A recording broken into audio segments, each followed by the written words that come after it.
ಪರಿವರ್ತನೆ ಅಧ್ಯಾಯ 15 ತಾರಾಸುಂದರಿ. ತಾವರೆಯ ಪುಷ್ಪ ಕೊಳೆತು ನಾರುವ ಕೆಸರಿನಲ್ಲಿ ಬೇರು ಬಿಟ್ಟು ತನ್ನ ನಾಳವನ್ನು ನೀರಿನ ಮೂಲಕ ಹೊರತಂದು ಮೊಗ್ಗಾಗಿ ರೂಪುಗೊಂಡು ಅಂತಿಮವಾಗಿ ಸುಂದರವಾದ ಸುಮಧುರ ಸುಗಂಧವನ್ನು ಬೀರುತ್ತಾ ಕೊಳದ ನೀರಿನ ಮೇಲೆ ಅರಳಿ ನಿಲ್ಲುತ್ತದೆ. ಜನರು ಅದು ಹುಟ್ಟಿದ ಮೂಲದ ಬಗೆಗೆ ತಲೆ ಕೆಡಿಸಿಕೊಳ್ಳುವುದಿಲ್ಲ. ಆದರೆ ಹಾಗೆ ಅರಳಿ ನಿಂತ ಹೂವಿನ ಸೌಂದರ್ಯ ಮತ್ತು ಸುವಾಸನೆಗೆ ಮಾರು ಹೋಗುತ್ತಾರೆ. ದುಂಬಿಗಳು ಆ ಹೂವಿನ ಮಕರಂದವನ್ನು ಹೀರಿ ಮಧುವಾಗಿ ಪರಿವರ್ತಿಸಿ ಮಾನವರಿಗೆ ನೀಡುತ್ತೇವೆ. ಭಕ್ತರು ಕಮಲ ಅಥವಾ ತಾವರೆಯ ಹೂಗಳನ್ನು ತಂದು ಭಗವಂತನ ಪಾದಗಳಿಗೆ ಅರ್ಪಣೆ ಮಾಡುತ್ತಾರೆ. ವಿನೋದಿನಿ, ತಾರಾಸುಂದರಿ ಮತ್ತು ತೀನ್ಕಾರಿಯವರ ಜೀವನವನ್ನು ಹೀಗೆ ತಾವರೆಯ ಹೂಗಳಿಗೆ ಹೋಲಿಕೆ ಮಾಡಬಹುದು. ಅವರು ತುಂಬಾ ಕೆಳಮಟ್ಟದ ಹುಟ್ಟಿನವರಾಗಿರಬಹುದು, ಆದರೆ ಅವರು ತಮ್ಮ ಅಮೋಘ ಅಭಿನಯದಿಂದ ಮಾನವ ಕುಲಕೋಟಿಗೆ ಅಪರಿಮಿತ ಸಂತೋಷ ಮತ್ತು ಸ್ಫೂರ್ತಿಯನ್ನು ತಂದುಕೊಟ್ಟಿದ್ದಾರೆ. ತಾರಾಸುಂದರಿಯೂ ಸಹ ಅದೇ ಉತ್ತರ. ಕೋಲ್ಕತ್ತೆಯ ವೇಶ್ಯಾವಾಟಿಕೆಯ ಜಿಲ್ಲೆಯಲ್ಲಿ 1879ರಲ್ಲಿ ಜನಿಸಿದಳು. ಅಲ್ಲಿಗೆ 16 ವರ್ಷಗಳ ಹಿಂದೆ ಇದೇ ಸ್ಥಳದಲ್ಲಿಯೇ ವಿನೋದಿನಿಯೂ ಸಹ ಹುಟ್ಟಿದುದು. ತಾರಾಸುಂದರಿಯ ತಾಯಿ ಬಡತನದಲ್ಲಿ ಮುಳುಗಿದ್ದ ಗಣಿಕಾ ಸ್ತ್ರೀಯಾಗಿದ್ದ. ಆಕೆಗೆ ನೃತ್ಯಕಾಳಿ ಮತ್ತು ತಾರಾಸುಂದರಿ ಎಂಬ ಈರ್ವರು ಹೆಣ್ಣು ಮಕ್ಕಳು. ಇವರನ್ನು ತೀವ್ರವಾದ ಹೋರಾಟ ಮತ್ತು ತ್ಯಾಗದಿಂದ ಆ ತಾಯಿ ಬೆಳೆಸಿ ದೊಡ್ಡವರನ್ನಾಗಿ ಮಾಡಿದಳು. ತಾರಾಳ ತಾಯಿ ಮತ್ತು ವಿನೋದಿನಿಯ ತಾಯಿ ಈರ್ವರು ಗೆಳತಿಯರು. 1885 ತಾರಾಸುಂದರಿಯನ್ನು ನಟಿಯನ್ನಾಗಿ ಮಾಡಲು ವಿನೋದಿನಿಯು ರಂಗಮಂದಿರಕ್ಕೆ ಕರೆದುಕೊಂಡು ಹೋದಳು. ಆಕೆ ಆ ಪುಟ್ಟ ಹುಡುಗಿಗೆ ಹೇಳಿದಳು, ಇದೇ ನಮ್ಮ ರಂಗಮಂದಿರ, ಇದೇ ರಂಗಮಂಚ, ಇದು ಪ್ರಸಾದನಾ ಕೊಠಡಿ, ಇಲ್ಲಿ ನೋಡಿ, ಇವರು ಇಲ್ಲಿಯ ವ್ಯವಸ್ಥಾಪಕರು. ಅವರ ಹೆಸರು ಗಿರೀಶ್ ಚಂದ್ರ ಘೋಷ್. ಅವರು ಸುಪ್ರಸಿದ್ಧ ನಟರು ಮತ್ತು ನಾಟಕಕಾರರು. ಚೈತನ್ಯ ಲೀಲಾ ನಾಟಕದಲ್ಲಿ ಮಾತಾಡದೆ ಮೌನದಿಂದಿರುವ ಒಂದು ಹುಡುಗನ ಪಾತ್ರವಿದೆ. ತಾರಾಗೆ ಪಾತ್ರವನ್ನು ನೀಡಲಾಯಿತು. ಹೀಗೆ ಆಕೆ ತನ್ನ 6ನೇ ವಯಸ್ಸಿನಲ್ಲಿ ನಟನಾ ವೃತ್ತಿಯನ್ನು ದ ಸ್ಟಾರ್ ಥಿಯೇಟರ್ನಲ್ಲಿ ಆರಂಭಿಸಿದಳು. ಈ ನಡುವೆ ಗೋಪಾಲಾಲ್ ಫೀಲ್ ಎಂಬ ಕಲ್ಕತ್ತೆಯ ಸಿರಿವಂತರೊಬ್ಬರು ದಿ ಸ್ಟಾರ್ ರಂಗಮಂದಿರವನ್ನು ಕೊಂಡುಕೊಂಡು ಅದನ್ನು ಪುನರ್ರೂಪಿಸಿ ಅದರ ಹೆಸರನ್ನು ದ ಎಮರಾಲ್ಡ್ ಎಂಬುದಾಗಿ ಬದಲಾಯಿಸಿದರು. ಇದರೊಂದಿಗೆ ವಿನೋದಿನಿ ಮತ್ತು ತಾರಾ ಇಬ್ಬರ ಕೆಲಸವೂ ಕೈತಪ್ಪಿತು. 1888ರಲ್ಲಿ ನೂತನ ಸ್ಟಾರ್ ಥಿಯೇಟರ್ ಹಿತಾಬಾಗನ್ನಲ್ಲಿ ನಿರ್ಮಾಣವಾಯಿತು. ಅದರಲ್ಲಿ ಅದೇ ವರ್ಷದ ಮೇ ತಿಂಗಳ 25ರಂದು ಗಿರೀಶನ ನಾಸೀರಾಮ್ ನಾಟಕದ ಪ್ರದರ್ಶನ ಆರಂಭವಾಯಿತು. ಆಗ ತಾರಾಗೆ 9 ವರ್ಷ ವಯಸ್ಸು. ಆ ನಾಟಕದಲ್ಲಿ ಆಕೆಗೆ ಒಬ್ಬ ಆದಿವಾಸಿ ಬಾಲಕನ ಪಾತ್ರ ನೀಡಲಾಯಿತು. ಅದಕ್ಕೆ ಆಕೆಯ ತಾಯಿ ವಿರೋಧ ವ್ಯಕ್ತಪಡಿಸಿದಳು. ವಿನೋದಿನಿ ಇನ್ನಿಬ್ಬರು ನಟರ ಜೊತೆಗೂಡಿ ಆಕೆಯ ಮನವೊಲಿಸಿ ತಾರಾ ಆ ಪಾತ್ರದಲ್ಲಿ ಅಭಿನಯಿಸಲು ಒಪ್ಪಿಗೆ ಪಡೆದಳು. ತಾರಾಳ ಪಾತ್ರವು ಸಣ್ಣದಿದ್ದು 1-2 ಮಾತುಗಳನ್ನಷ್ಟೇ ಆಡಬೇಕಿತ್ತು. ಆಗ ಅಮೃತ್ಲಾಲ್ ಮಿತ್ರ ಅವರು ನಾಟಕ ಮಂದಿರದ ರಂಗ ನಿರ್ದೇಶಕರಾಗಿದ್ದು ತಾರಾಗೆ ಮೊದಲ ಗುರುವೂ ಆದರು. ಆಕೆ ತನಗೆ ಕೊಟ್ಟ ಪಾತ್ರದ ಮಾತುಗಳನ್ನು ಊರು ಹೊಡೆದುಕೊಂಡು ನಿರ್ದೇಶಕರು ಸೂಚನೆ ಕೊಟ್ಟಂತೆ ಹೇಳಿದಳು. ತನ್ನ ಸರಳ ಮತ್ತು ಮುಗ್ಧ ರೂಪದಿಂದ ಅಭಿನಯಿಸಿದ ತಾರಾಳ ಲವಲವಿಕೆಯ ಪಾತ್ರಾಭಿನಯ ಪ್ರೇಕ್ಷಕರ ಮನಸೂರೆಗೊಂಡಿತು. ನಂತರ ಆಕೆ ಸ್ವರ್ಣಲತಾ ಎಂಬ ನಾಟಕದಲ್ಲಿ ಗೋಪಾಲನ ಪಾತ್ರ ಮಾಡಿದಳು. ಈ ಪಾತ್ರಾಭಿನಯವು ಜನಮೆಚ್ಚುಗೆ ಪಡೆಯಿತು.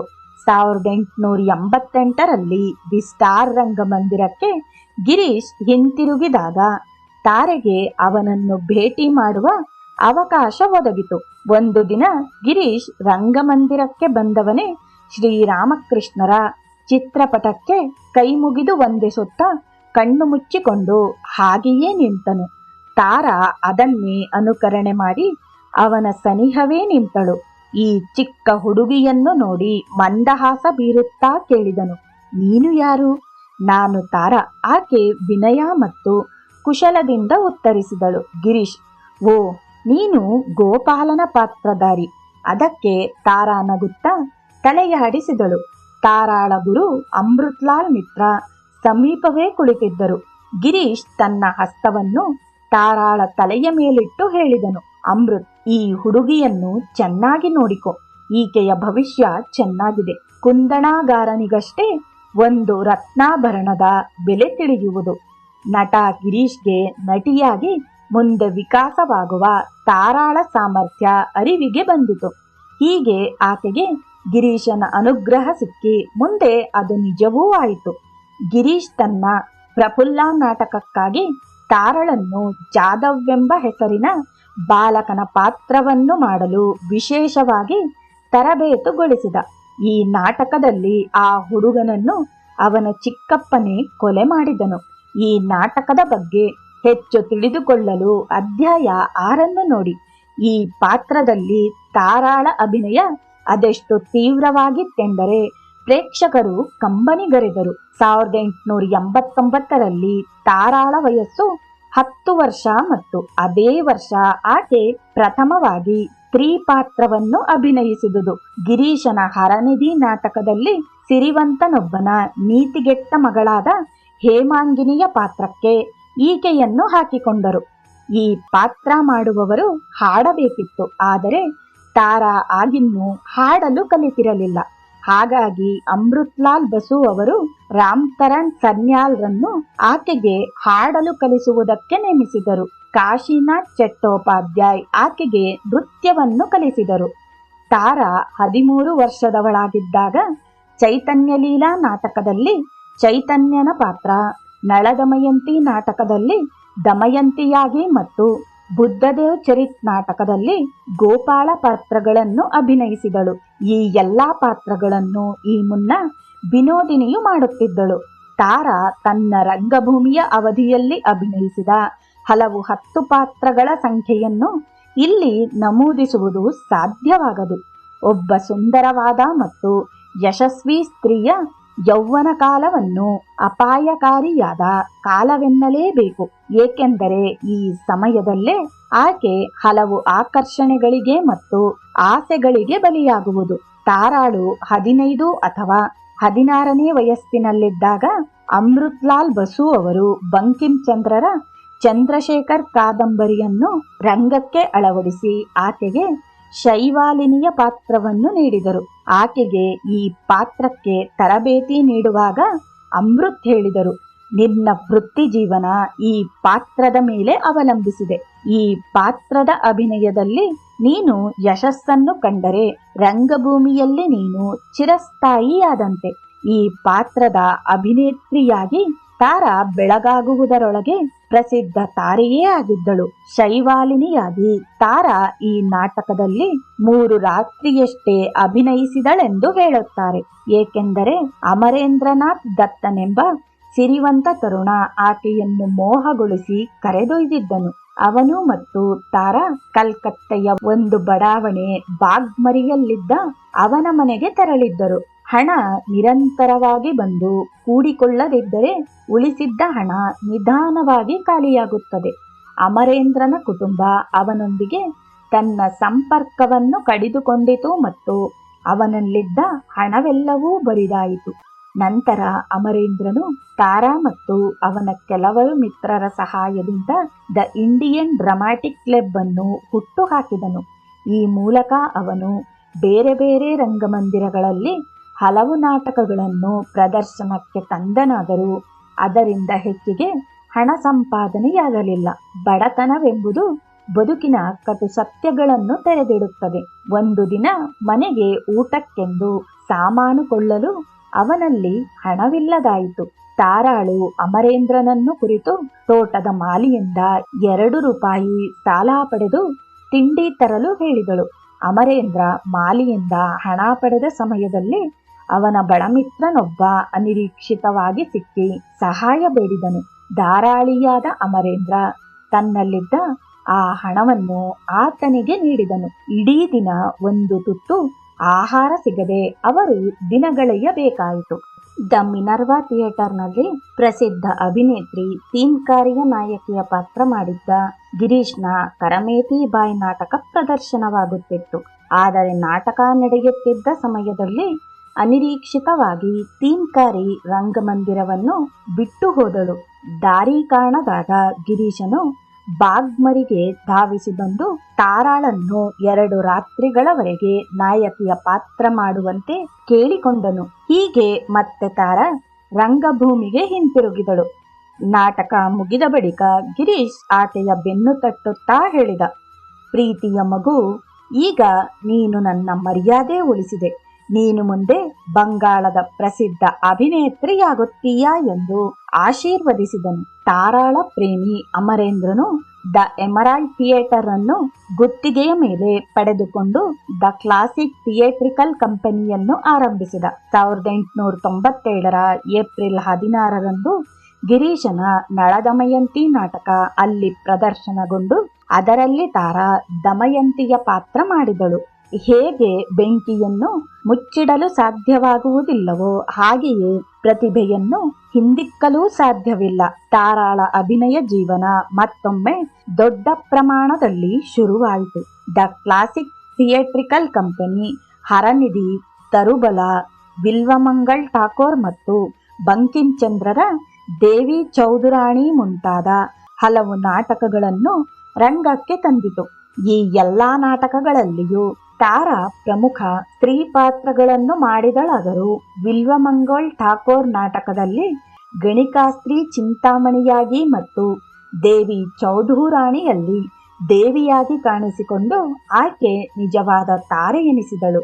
ಗಿರೀಶನ ಬುದ್ಧದೇವ್ ಚರಿತ್ ನಾಟಕದಲ್ಲಿ ಈಕೆ ಗೋಪಳಾಗಿಯೂ ಅಭಿನಯಿಸಿದಳು. ಆದರೆ ತಾರಾಳ ಸುಖಜೀವನ ಬಹುಬೇಗ ಕೊನೆಗೊಂಡಿತು. ಕುಸುಮಕುಮಾರಿ ಎಂಬ ನಟಿ ಆಕೆ ಮತ್ತು ಅಮರೇಂದ್ರನ ನಡುವೆ ಪ್ರವೇಶ ಮಾಡಿದಳು. ತಾರಾಳು ಅಮರೇಂದ್ರಳೊಂದಿಗಿನ ತನ್ನ ಎಲ್ಲಾ ಸಂಬಂಧಗಳನ್ನು ಕಡಿದುಕೊಂಡು ಮಾಯೆಯಾನ 32 ರೂಪಾಯಿಗಳ ಸಂಬಳಕ್ಕೆ ದಿ ಸ್ಟಾರ್ ರಂಗಮಂದಿರವನ್ನು ಸೇರಿದಳು. ತಾರಾ ನಾಟಕಗಳಲ್ಲಿ ಅನೇಕ ಸಂಖ್ಯೆಯ ಪಾತ್ರಗಳನ್ನು ಮಾಡಿದ ಸಂಗತಿಯನ್ನು ಆಕೆಯ ಈ ಕಿರುಜೀವನ ಚಿತ್ರದಲ್ಲಿ ಓದುಗರಿಗೆ ತಿಳಿಸುವುದು ಸ್ಥಳದ ಅಭಾವದಿಂದ ಸಾಧ್ಯವಾಗದು. ಆಕೆಯ ಛಾಪು ಇಲ್ಲಿ ಹೆಸರಿಸುವ ಪಾತ್ರಗಳಲ್ಲಿ ಮೂಡಿರುವುದನ್ನು ಹೇಳಲೇಬೇಕಾಗುತ್ತದೆ. ದುರ್ಗೇಶ್ ನಂದಿನಿಯಲ್ಲಿ ಆಯಿಷಾ ಆಗಿ, ಚಂದ್ರಶೇಖರ್ ನಾಟಕದಲ್ಲಿ ಶಿವಾಲಿಯಾಗಿ, ಹರಿಶ್ಚಂದ್ರ ನಾಟಕದಲ್ಲಿ ಶೈವ್ಯ ಆಗಿ, ಬಲಿದಾನ್ ನಾಟಕದಲ್ಲಿ ಸರಸ್ವತಿಯಾಗಿ ಮತ್ತು ರಾಮಾನುಜ ಮತ್ತು ರೆಜಿಯಾ ನಾಟಕಗಳಲ್ಲಿ ನಾಯಕಿಯಾಗಿ ಅವಳ ಅಭಿನಯ ಚರಿತ್ರಾರ್ಹವೆನ್ನಬೇಕು. 1902 ಮೇ 15ರಂದು ಬೆಂಗಾಳಿ ಪತ್ರಿಕೆ ರೆಜಿಯಾ ನಾಟಕದ ಬಗ್ಗೆ ಮತ್ತು ತಾರಾಳ ಅಭಿನಯದ ಬಗ್ಗೆ ಈ ರೀತಿ ಜಾಹೀರಾತು ನೀಡಿತು. ದ ಆರೋರಾ ಥಿಯೇಟರ್, 9 ಬೇಡನ್ ರಸ್ತೆ, ಶನಿವಾರ 17 ಮೇ 1902 ರಾತ್ರಿ 9 ಗಂಟೆಗೆ ರೆಜಿಯಾ. ದಿಲ್ಲಿಯ ಕುಮಾರಿ ರಾಣಿ. ಲೇಖಕ ಬಾಬು ಮನ್ಮೋಹನ್ ರಾಯ್ BA. 5 ಅಂಕಣಗಳ ಐತಿಹಾಸಿಕ ದುರಂತ ನಾಟಕ ರೆಜಿಯಾ. ಶ್ರೀಮತಿ ತಾರಾ ಸುಂದರಿ. ರಕ್ತ ಹೆಪ್ಪಾಗುವ ಸನ್ನಿವೇಶ, ಭಗ್ನಗೊಂಡ ಪ್ರಣಯಿಗಳ ಪ್ರತೀಕಾರ, ಯಮುನಾ ನದಿಯ ತೆಕ್ಕೆಯಲ್ಲಿ ಯುವಜೋಡಿ, ಅವರ ತಲ್ಲಣಿಸುವ ಕೊನೆಯ ಕ್ಷಣಗಳ ಬಂಧನದಲ್ಲಿ ದಿಲ್ಲಿಯ ಗ್ಲೋರಿಯಾನ ರೆಜಿಯಾಳ ಬಿದ್ರಾವಕ ಆತ್ಮಹತ್ಯೆ ಹಾಡುಗಳೆಂದರೆ ಕಾವ್ಯದ ಸ್ಫಟಿಕಮಣಿಗಳು, ಮನಸ್ಸನ್ನು ಬೇರೆಲ್ಲಿಗೋ ಒಯ್ಯುವ ನೃತ್ಯ. ಬ್ರಹ್ಮ ಸಮಾಜದ ಮುಖ್ಯಸ್ಥರಾದ ಬಿಪಿನ್ ಚಂದ್ರ ಪಾಲ್ ಅವರು ರೆಜಿಯಾಳಾಗಿ ತಾರಾಳ ಅಭಿನಯವನ್ನು ನೋಡಿ ಅಪಾರವಾಗಿ ಮೆಚ್ಚಿಕೊಂಡು ಆಕೆಯನ್ನು ಕುರಿತು ಹಿಂದೂ ರಿವ್ಯೂ ಪತ್ರಿಕೆಯಲ್ಲಿ ಬರೆದರು. ಈ ಲೇಖನದ ಜೊತೆಗೆ ತಾರಾಳ ಛಾಯಾಚಿತ್ರವೂ ಪ್ರಕಟವಾಗಿತ್ತು. ಆದರೆ ಅಂದಿನ ಮಡಿವಂತ ಸಮಾಜದಲ್ಲಿ ಒಬ್ಬ ಗಣಿಕಾ ಸ್ತ್ರೀಯ ಚಿತ್ರ ಪತ್ರಿಕೆಯಲ್ಲಿ ಮುದ್ರಣವಾಗುವುದು ಊಹಿಸಲೂ ಸಾಧ್ಯವಾಗದ ವಿಷಯ. ಗಣಿಕಾ ಸ್ತ್ರೀಯ ಚಿತ್ರ ಪತ್ರಿಕೆಯಲ್ಲಿ ಲೇಖನದ ಆಯ್ದ ಭಾಗ ಹೀಗಿದೆ: ರಂಗದ ಮೇಲೆ ಅವರ ಸೂಕ್ಷ್ಮಜ್ಞತೆ ಮತ್ತು ಸಂಸ್ಕಾರಯುಕ್ತ ನಡಾವಳಿಗಳಿಂದಷ್ಟೇ ಅಲ್ಲದೆ ಅವರ ಪ್ರಬುದ್ಧ ಕಲಾಪರಿಪೂರ್ಣತೆಯಿಂದ ನಮ್ಮ ಕೆಲವರು ಅಭಿನೇತ್ರಿಯರು ಸ್ಪರ್ಧೆಯಲ್ಲಿ ತಮ್ಮದೇ ಆದ ಸ್ಥಾನಮಾನವನ್ನು ಬಿಟ್ಟುಕೊಡದೆ ಇಂಗ್ಲಿಷ್ ರಂಗಭೂಮಿಯ ಪ್ರಾತಿನಿಧಿಕ ಪ್ರಸಿದ್ಧ ನಟಿಯರೊಂದಿಗೆ ಹೋಲಿಸಿಕೊಳ್ಳಲು ಅರ್ಹರಿರುತ್ತಾರೆ. ಶ್ರೀಮತಿ ತಾರಾ ಸುಂದರಿಯವರು ಅಭಿನಯಿಸುವ ರೆಜಿಯಾ ಪಾತ್ರವನ್ನು ನೋಡಿದ ಯಾರಿಗಾದರೂ ಈ ಅಭಿಪ್ರಾಯದ ಸತ್ಯಾಂಶ ತಿಳಿದು ಬರುತ್ತದೆ. ಸಾಹಿತ್ಯ ವಲಯದಲ್ಲಿ ರೆಜಿಯಾಳ ವ್ಯಕ್ತಿತ್ವ ಅತ್ಯಂತ ಸಂಕೀರ್ಣವಾದ ವ್ಯಕ್ತಿತ್ವಗಳಲ್ಲಿ ಒಂದಾಗಿ ಕಾಣಬರುತ್ತದೆ. ಶೇಕ್ಸ್ಪಿಯರ್ನ ಲೇಡಿ ಮ್ಯಾಕ್ಬೆತ್ ಈ ಪಾತ್ರಕ್ಕೆ ಅತ್ಯಂತ ಸಮೀಪ ಬರುವಂಥದ್ದು. ಆದರೂ ಲೇಡಿ ಮ್ಯಾಕ್ಬೆತ್ ಪಾತ್ರ ಈ ಪಾತ್ರಕ್ಕಿಂತ ಕಿಂಚಿತ್ತೂ ಸರಳವೇ ಎನ್ನಬಹುದು. ಯುರೋಪಿನ ಪ್ರಸಿದ್ಧ ಅಭಿನೇತ್ರಿಯರ ಅಭಿನಯವನ್ನು ನೋಡಿರುವ ನಮ್ಮ ಸಮರ್ಥ ವಿಮರ್ಶಕರು ತಾರಾ ಅಭಿನಯಿಸುವ ರೆಜಿಯಾಳ ಪಾತ್ರ ಅವರೆಲ್ಲರ ಅಭಿನಯ ಸಾಧನೆಗೆ ಸಮವಾದುದು ಮಾತ್ರವಲ್ಲದೆ, ಲೇಡಿ ಮ್ಯಾಕ್ಬೆತ್ಳ ಪಾತ್ರವನ್ನು ಅಭಿನಯಿಸುವ ಶ್ರೇಷ್ಠ ಇಂಗ್ಲಿಷ್ ಅಭಿನೇತ್ರಿಯರ ಅಭಿನಯಕ್ಕೆ ಸರಿಸಾಟಿಯಾಗಿ ನಿಲ್ಲುವಂಥದ್ದು ಎಂದು ಅಭಿಪ್ರಾಯಪಟ್ಟಿರುವರು. 1904ರಲ್ಲಿ ಅಪರೇಶ್ ಚಂದ್ರ ಮುಖ್ಯೋಪಾಧ್ಯಾಯ ಎಂಬ ಸುಂದರ ತರುಣ ನಟನನ್ನು ಭೇಟಿಯಾದಳು ಮತ್ತು ಅವನಲ್ಲಿ ಅನುರಕ್ತಳಾಗಿ 1904ರಿಂದ 1910ರವರೆಗೆ ಅವನ ಹಿಂದೆ ಬಿದ್ದು ಒಂದು ರಂಗಮಂದಿರದಿಂದ ಮತ್ತೊಂದಕ್ಕೆ ವರ್ಗಾವಣೆಗೊಂಡಳು. ಇವರ ಸಂಬಂಧ 2 ದಶಕಗಳವರೆಗೆ ಮುಂದುವರಿದು 1908ರಲ್ಲಿ ಇವರಿಗೆ ನಿರ್ಮಲ್ ಎಂಬ ಒಬ್ಬ ಪುತ್ರ ಜನಿಸಿದನು. 1909ರಲ್ಲಿ ಅಪರೇಶ್ ಒಂದು ಸಂಚಾರಿ ನಾಟಕ ಕಂಪನಿಯನ್ನು ಆರಂಭಿಸಿದನು ಮತ್ತು ಅದಕ್ಕೆ ತಾರಾ ಹಣವನ್ನು ಒದಗಿಸಿದಳು. ಈ ಕಂಪನಿ ಒರಿಸ್ಸಾದ ಕಟಕ್ಗೆ ಹೋಗಿ ಅಲ್ಲಿ ಕೆಲವು ಪ್ರದರ್ಶನಗಳನ್ನು ನೀಡಿತು. ಆದರೆ ಅಲ್ಲಿ ಬಿಸಿಲ ತಾಪ ಹೆಚ್ಚಾಗಿದ್ದುದರ ಜೊತೆಗೆ ನಗರದಲ್ಲಿ ಕಾಲರಾ ಹರಡಿದುದರಿಂದ ಅಪಾರ ಹಣ ಕಳೆದುಕೊಂಡು ಕಂಪನಿಯು ಕೋಲ್ಕತ್ತೆಗೆ ವಾಪಸಾಯಿತು. 1915ರಲ್ಲಿ ತಾರಾ ಮತ್ತು ಅಪರೇಶ್ ಒಂದು ಹೆಣ್ಣು ಮಗುವನ್ನು ಪಡೆದು ಅದಕ್ಕೆ ಪ್ರತಿಭಾ ಎಂದು ಹೆಸರಿಟ್ಟರು. ಸಾಮಾನ್ಯವಾಗಿ ಜನರು ಹಣ ಮತ್ತು ಯಶಸ್ಸು, ಹೆಸರು ಮತ್ತು ಕೀರ್ತಿ ಜೀವನದಲ್ಲಿ ಸುಖ ತರುತ್ತವೆಂದು ಭಾವಿಸುತ್ತಾರೆ. ತಾರಾಗೆ ಇವೆಲ್ಲವೂ ಇದ್ದರೂ ಆಕೆಗೆ ಜೀವನ ಶೂನ್ಯವೆನಿಸತೊಡಗಿತು. ಒಂದು ದಿನ ಕೆಲವು ನಟರು ಮತ್ತು ನಟಿಯರೊಂದಿಗೆ ಗಿರೀಶ್ ತನ್ನ ಕೊಠಡಿಯಲ್ಲಿ ಕುಳಿತು ಶ್ರೀರಾಮಕೃಷ್ಣರ ಬಗೆಗೆ ಮಾತನಾಡುತ್ತಿದ್ದನು. ಥೀಮ್ಕಾರಿ ಗಿರೀಶ್ನನ್ನು ಕೇಳಿದಳು, ಸರ್, ಶ್ರೀರಾಮಕೃಷ್ಣರು ನನಗೆ ಅನುಗ್ರಹಿಸುತ್ತಾರೋ? ನಾನು ಜೀವನದಲ್ಲಿ ಅದೆಷ್ಟೋ ಪಾಪ ಕಾರ್ಯಗಳನ್ನು ಮಾಡಿರುವೆ. ಗಿರೀಶ್ ಅವರ ಹೃನ್ಮಂದಿರ ಸಕಲರಿಗೂ ತೆರೆದಿದೆ. ಈ ಮಾತುಗಳನ್ನು ಕೇಳಿದ ತಾರಾ ವಿಚಲಿತಳಾದಳು. ಆಕೆ ಗಿರೀಶ್ನನ್ನು ಕೇಳಿದಳು, ಶ್ರೀರಾಮಕೃಷ್ಣರು ಎಲ್ಲರಿಗೂ ಅನುಗ್ರಹಿಸುತ್ತಾರೆಯೇ? ಹಾಗಾದರೆ ನಮಗೆಲ್ಲರಿಗೂ ಮುಕ್ತಿ ಸಿಗುವುದೇನು? ಗಿರೀಶ್, ಶ್ರೀರಾಮಕೃಷ್ಣರು ಎಲ್ಲರನ್ನೂ ಸಮಾನವಾಗಿ ಕಾಣುತ್ತಾರೆ. ಹೌದು, ಎಲ್ಲರ ಪ್ರಾರ್ಥನೆಯು ಅವರಿಗೆ ಮುಟ್ಟುತ್ತದೆ. ಇದರಿಂದಾಗಿ ಅವರು ಪ್ರತ್ಯಕ್ಷ ದೇವರೇ. ಸಿರಿವಂತರು ಮತ್ತು ಬಡವರು, ರಾಣಿ ಅಥವಾ ನಟಿ ಎಂದು ಅವರು ಭೇದ ಮಾಡುವುದಿಲ್ಲ. ದೇವರ ಅನುಗ್ರಹದಿಂದ ಚೆನ್ನಾಗಿ ಉಡುಗೆ ತೊಡುಗೆ ತೊಟ್ಟ ನೃತ್ಯ ಮಾಡುವ ಹುಡುಗಿಯೂ ಕೂಡ ಸಂತಳಾಗಬಲ್ಲಳು. ತಾರಾ, ಆದರೆ ನಾವು ಬದುಕುತ್ತಿರುವ ರೀತಿಯಿಂದಾಗಿ ನಮಗೆ ಮುಕ್ತಿ ಎಂಬುದೇ ಇಲ್ಲ. ಗಿರೀಶ್, ಹಾಗೆಂದು ಹೇಳಬೇಡ ತಾರಾ. ನಿಮ್ಮ ಚಿಕ್ಕಮ್ಮ ವಿನೋದಿನಿಯ ಕತೆ ಕೇಳಿಲ್ಲವೇ? ಶ್ರೀರಾಮಕೃಷ್ಣರು ಆಕೆ ಚೈತನ್ಯರ ಪಾತ್ರಾಭಿನಯ ಮಾಡುವುದನ್ನು ನೋಡಿ ಆನಂದಪಟ್ಟು ಆಕೆಯನ್ನು ಆಶೀರ್ವದಿಸುತ್ತಾ ಹೇಳಿದರು, ತಾಯಿ, ನಿಮಗೆ ಜ್ಞಾನೋದಯವಾಗಲಿ ಎಂದು. ಅವರು ಪಾತಕಿಗಳನ್ನು ಪಾವನ ಮಾಡುವ ದೇವರು, ಗಣಿಕಾ ಸ್ತ್ರೀ ಎಂದುಕೊಂಡಿರುವವರ ಏಕೈಕ ಆಶ್ರಯ ತಾಣ. ಒಂದು ಪುಸ್ತಕದಲ್ಲಿ ಹಲವು ಪಾತ್ರಗಳಿರುತ್ತವೆ. ಅದೇ ಅಧ್ಯಾಯವನ್ನು ಪದೇ ಪದೇ ಓದುವುದೆಂದರೆ ಬೇಸರ ತರುತ್ತದೆ. ಅದೇ ರೀತಿ ಒಬ್ಬ ವ್ಯಕ್ತಿ ಜೀವನದಲ್ಲಿ ಒಂದೇ ಸ್ಥಿತಿಗತಿಯಲ್ಲಿ ಇರುವುದೆಂದರೆ ಅವನಿಗೆ ತೃಪ್ತಿ ಇರುವುದಿಲ್ಲ. ಈ ವಿಚಾರಕ್ಕೆ ಬಂದಾಗ ತಾರಾ ತನ್ನ ಅಭಿನಯ ವೃತ್ತಿಯಿಂದಾಗಿ ಅನುಭವಿಸಿದ ವರ್ಣಮಯ ಮತ್ತು ಸಂಭ್ರಮದ ಬದುಕು ಅವಳಲ್ಲಿ ಆಧ್ಯಾತ್ಮಿಕ ಹಂಬಲವನ್ನು ಈ ಮುನ್ನ ಮಂಕು ಮಾಡಿತ್ತು. ಈಗ ಅವಳು ತನ್ನೊಳಗೆ ಇರುವ ಅಂತರಾತ್ಮನ ಕರೆಯನ್ನು ಕೇಳಿಸಿಕೊಳ್ಳತೊಡಗಿದಳು. ಶ್ರೀರಾಮಕೃಷ್ಣರು ಎಂಬ ಅಯಸ್ಕಾಂತದ ಸೆಳೆತಕ್ಕೆ ತಾರಾಳ ಆತ್ಮ ಒಳಗಾಯಿತು. ಗಿರೀಶ್ನೊಂದಿಗೆ ಜರುಗಿದ ಈ ಮಾತುಕತೆಯ ನಂತರ ತಾರಾ ಹಲವು ವರ್ಷಗಳವರೆಗೆ ಕಾದಳು. 1912ರಲ್ಲಿ ಆಕೆ ಶ್ರೀರಾಮಕೃಷ್ಣರ ಆಧ್ಯಾತ್ಮ ಪುತ್ರನಾದ ಸ್ವಾಮಿ ಬ್ರಹ್ಮಾನಂದ ಅವರನ್ನು ಭೇಟಿ ಮಾಡಲು ಬೇಲೂರು ಮಠಕ್ಕೆ ಹೋದಳು. ತಾರಾ ತನ್ನ ನೆನಪುಗಳಲ್ಲಿ ಹೀಗೆ ಬರೆಯುತ್ತಾಳೆ: ನಾನು ಚಿಕ್ಕ ಬಾಲಕಿಯಾಗಿದ್ದಾಗಿನಿಂದಲೂ ಗಿರೀಶ್ ಚಂದ್ರ ಘೋಷ್ ಅವರ ಜೊತೆಗೂಡಿ ನಾಟಕ ರಂಗದ ಮೇಲೆ ಕೆಲಸ ಮಾಡಿಕೊಂಡು ಬಂದವಳು ಮತ್ತು ಅವರಿಂದಲೇ ನಾನು ಶ್ರೀರಾಮಕೃಷ್ಣರನ್ನು ಕುರಿತು ಕೇಳಿದುದು. ಪ್ರತಿಯೊಂದು ನಾಟಕ ಮಂದಿರದಲ್ಲಿಯೂ ಶ್ರೀರಾಮಕೃಷ್ಣರ ಭಾವಚಿತ್ರವಿದ್ದು ಅದರೊಂದಿಗೆ ಗಿರೀಶ್ ಅವರ ಸಂಬಂಧವುಂಟು. ಹಾಗೆಯೇ ಪ್ರತಿಯೊಬ್ಬ ನಟ ಮತ್ತು ನಟಿ ರಂಗದ ಮೇಲಕ್ಕೆ ಬರುವ ಮುನ್ನ ಅದಕ್ಕೆ ತಲೆಬಾಗುವುದು ವಾಡಿಕೆ. ಬೇಲೂರು ಮಠಕ್ಕೆ ನನ್ನ ಮೊದಲ ಭೇಟಿಯಾದುದು 6 ವರ್ಷಗಳ ಹಿಂದೆ. ಆಗ ನಾನು ಮಾನಸಿಕವಾಗಿ ಖಿನ್ನಳಾಗಿದ್ದು ತಳಮಳದಲ್ಲಿದ್ದೆನು. ಬದುಕು ನನಗೆ ಅಸಹನೀಯವೆನಿಸತೊಡಗಿತ್ತು. ಆಗ ನಾನು ಪವಿತ್ರ ಕ್ಷೇತ್ರಗಳ ಹುಡುಕಾಟದಲ್ಲಿದ್ದೆನು. ಈ ಬಗೆಯ ಮನಸ್ಥಿತಿಯಲ್ಲಿದ್ದ ನಾನು ಬೇಲೂರು ಮಠಕ್ಕೆ ಹೋದೆನು. ಬಂಗಾಳದ ಅತಿ ಶ್ರೇಷ್ಠ ಅಭಿನೇತ್ರಿ ವಿನೋದಿನಿಯವರು ನನ್ನ ಜೊತೆಗಿದ್ದರು. ನಾನು 7 ವರ್ಷದವಳಾಗಿದ್ದಾಗ ಅವರೇ ನನ್ನನ್ನು ರಂಗಭೂಮಿಗೆ ಪರಿಚಯಿಸಿದವರು. ಮತ್ತೆ ಅವರೇ ಈಗ ನನ್ನನ್ನು ಬೇಲೂರು ಮಠಕ್ಕೆ ಪರಿಚಯಿಸುತ್ತಿರುವುದು. ನಾವು ಮಠಕ್ಕೆ ತಲುಪಿದಾಗ ಮಧ್ಯಾಹ್ನವೂ ಕಳೆದಿತ್ತು.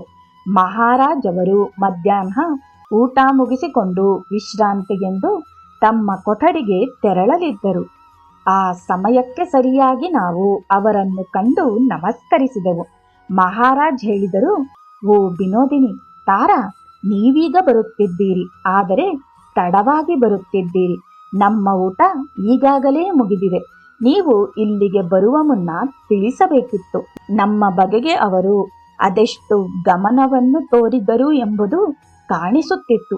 ಕೂಡಲೇ ಅವರು ಹಣ್ಣುಗಳನ್ನು ತರಿಸಿ ಪ್ರಸಾದವೆಂದು ನೀಡುತ್ತಲೇ ನಮಗೋಸ್ಕರ ಪೂರಿಗಳನ್ನು ಎಣ್ಣೆಯಲ್ಲಿ ಕರಿಯಲು ಹೇಳಿದರು. ಮೊದಲು ನಾವು ದೇವಾಲಯಕ್ಕೆ ಹೋದೆವು. ನಂತರ ಪ್ರಸಾದವೆಂದು ಹಣ್ಣುಗಳನ್ನು ತಿಂದೆವು. ನಂತರ ಇಬ್ಬರು ಸ್ವಾಮಿಗಳು ನಮ್ಮನ್ನು ಕರೆದುಕೊಂಡು ಮಠವನ್ನು ತೋರಿಸಿದರು. ಮಹಾರಾಜ್ ಅವರು ಆ ದಿನ ವಿಶ್ರಾಂತಿ ತೆಗೆದುಕೊಳ್ಳಲಿಲ್ಲ. ಶ್ರೀರಾಮಕೃಷ್ಣರನ್ನು ಪೂಜ್ಯ ಭಾವನೆಯಿಂದ ಕಾಣಬೇಕೆಂಬುದನ್ನು ನಾವು ಚಿಕ್ಕಂದಿನಿಂದಲೂ ಕಲಿತಿದ್ದೆವು. ಆದರೆ ನನಗೆ ಅವರಲ್ಲಿ ಭಕ್ತಿ, ಪೂಜ್ಯ ಭಾವನೆಗಳ ಜೊತೆಗೆ ಭಯವೂ ಇದ್ದಿತು. ನಾನು ಅಪವಿತ್ರಳು, ಪತಿತಳು. ಹಾಗಾಗಿ ನಾನು ಮಹಾರಾಜರ ಪಾದಸ್ಪರ್ಶ ಮಾಡಿದಾಗ ಅಂಜಿಕೊಂಡಿದ್ದೆ. ಇದರಿಂದ ಅವರಿಗೆ ನೋವಾಗಬಹುದೆಂದು ಕೊಂಡಿದ್ದೆ. ಆದರೆ ಅವರ ಮೃದುವಚನ, ಪ್ರೀತಿ ಮತ್ತು ದಾಕ್ಷಿಣ್ಯಗಳು ನನ್ನ ಆತಂಕವನ್ನು ದೂರ ಮಾಡಿದವು. ಮಹಾರಾಜ್ ಅವರು ನನ್ನನ್ನು ಕೇಳಿದರು: ನೀವೇಕೆ ಅಲ್ಲಿಗೆ ಆಗಾಗ ಬರುತ್ತಿರಬಾರದು? ನಾನು ಉತ್ತರಿಸಿದೆ: ನನಗೆ ಶ್ರೀಮಠಕ್ಕೆ ಬರಲು ಭಯವಾಗುತ್ತಿತ್ತು. ಆಗ ಮಹಾರಾಜ್ ಎಷ್ಟೊಂದು ಪ್ರಾಮಾಣಿಕವಾಗಿ ಹೇಳಿದರು: ಭಯವೇ? ನೀವು ಶ್ರೀರಾಮಕೃಷ್ಣರಲ್ಲಿಗೆ ಬರುತ್ತಿದ್ದೀರಿ, ಅಲ್ಲಿ ಭಯವೆಲ್ಲಿಯದು? ನಾವೆಲ್ಲರೂ ಅವರ ಮಕ್ಕಳಂತೆ. ಭಯಪಡುವುದು ಬೇಡ. ನಿಮಗೆ ಬರಬೇಕೆನಿಸಿದಾಗಲೆಲ್ಲ ಬನ್ನಿರಿ. ನನಗೂ ನೀವು ಮಕ್ಕಳಂತೆ.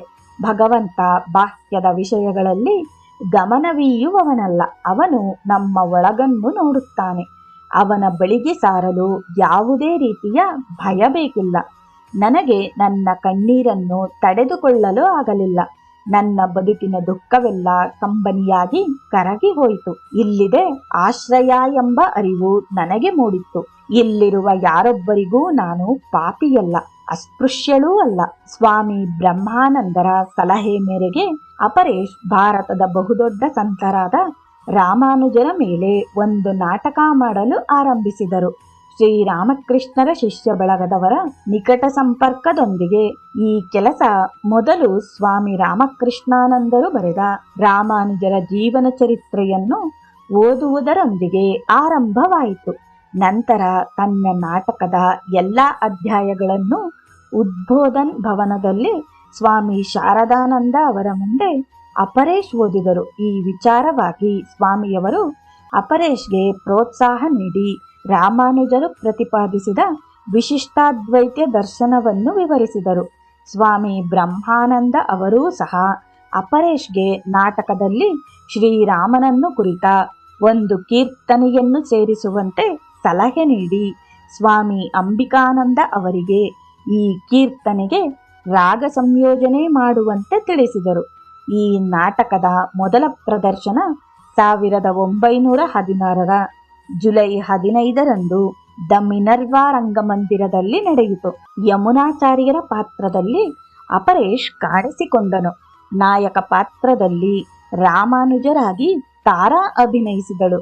ಈ ನಾಟಕ ನೋಡಿದ ಸ್ವಾಮಿ ಬ್ರಹ್ಮಾನಂದರು ತಾರಾಳ ಅಭಿನಯವನ್ನು ಬಹುವಾಗಿ ಕೊಂಡಾಡಿದರು. ತಾರಾ ಬರೆಯುತ್ತಾಳೆ, ನಾಟಕದ ಅಭಿನಯ ಮುಗಿದ ಮೇಲೆ ನಾನು ಸ್ವಾಮಿಗಳ ಪಾದಸ್ಪರ್ಶ ಮಾಡಿ ವಂದನೆ ಸಲ್ಲಿಸಿದೆನು.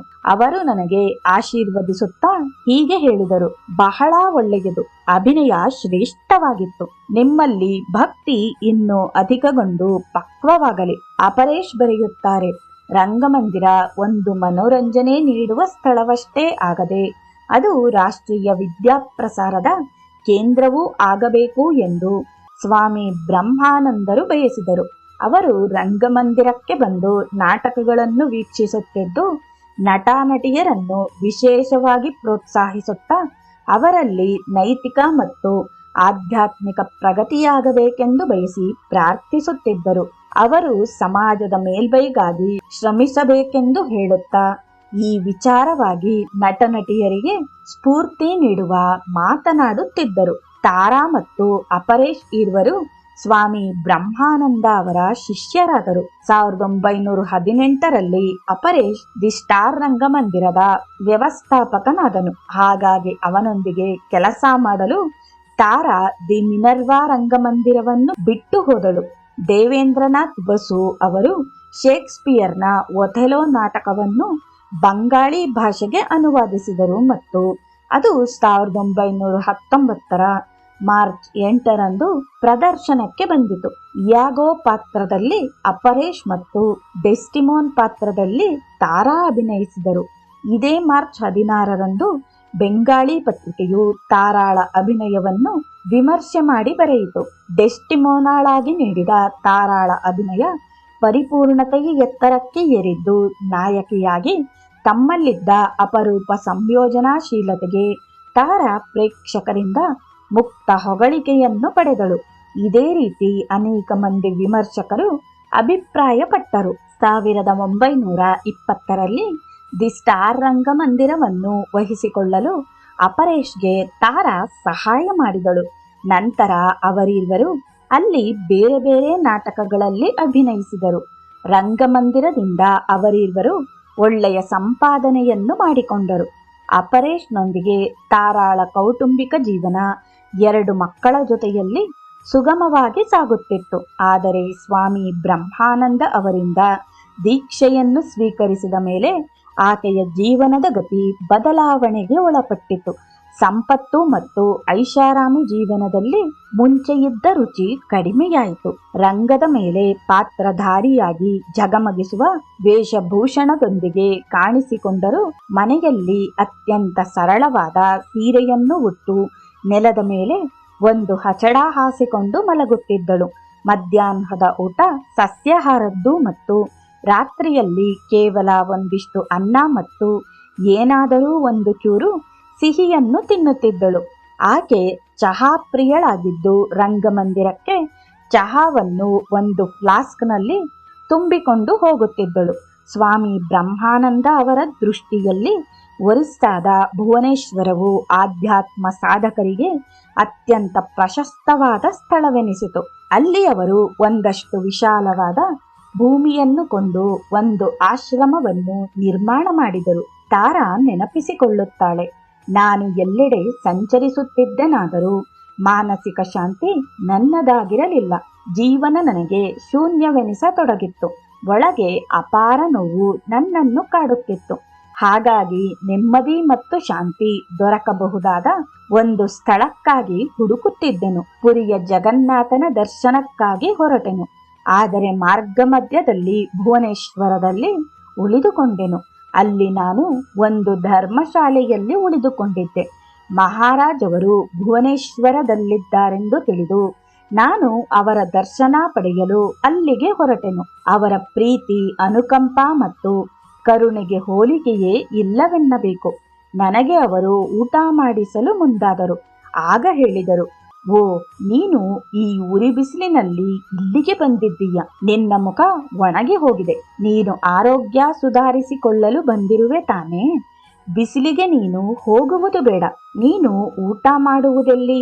ನಾಳೆಯಿಂದ ನಿನಗೆ ಊಟಕ್ಕೆ ಗುರುದೇವರ ಪ್ರಸಾದವನ್ನು ಕಳಿಸಿಕೊಡಲಾಗುತ್ತದೆ. ನಿನಗೆ ಏನು ಇಷ್ಟ ಹೇಳು ಮಗಳೇ. ನಾವಿಲ್ಲಿ ಬಡ ಸನ್ಯಾಸಿಗಳು. ನೀನು ಬಯಸಿದ್ದೆಲ್ಲವೂ ದೊರಕಲಾರದು. ನಾನು ಮೂಕ ವಿಸ್ಮಿತಳಾಗಿದ್ದೆನು. ಇವರೆಷ್ಟು ದೊಡ್ಡ ಮಹಾತ್ಮರು. ಪ್ರಾಪಂಚಿಕ ಬದುಕಿಗೆ ಅಂಟಿಕೊಂಡಿರುವ ಸಂಸಾರಸ್ಥರೂ ಸಹ ತಮ್ಮ ಮಕ್ಕಳಿಗೆ ಈ ರೀತಿ ಉಪಚಾರ ಮಾಡುವುದಿಲ್ಲ. ನಾನೆಷ್ಟರವಳು? ಸಮಾಜದಲ್ಲಿ ನನ್ನ ಸ್ಥಾನವೇನು? ಅಲ್ಲಿ ನನ್ನ ಸ್ಥಾನ ಎಷ್ಟು ಕೀಳು. ನಾನು ಅಲ್ಲಿ ಪಡೆದದ್ದು ಕೇವಲ ಉದಾಸೀನ ಮತ್ತು ತೆಗಳಿಕೆ.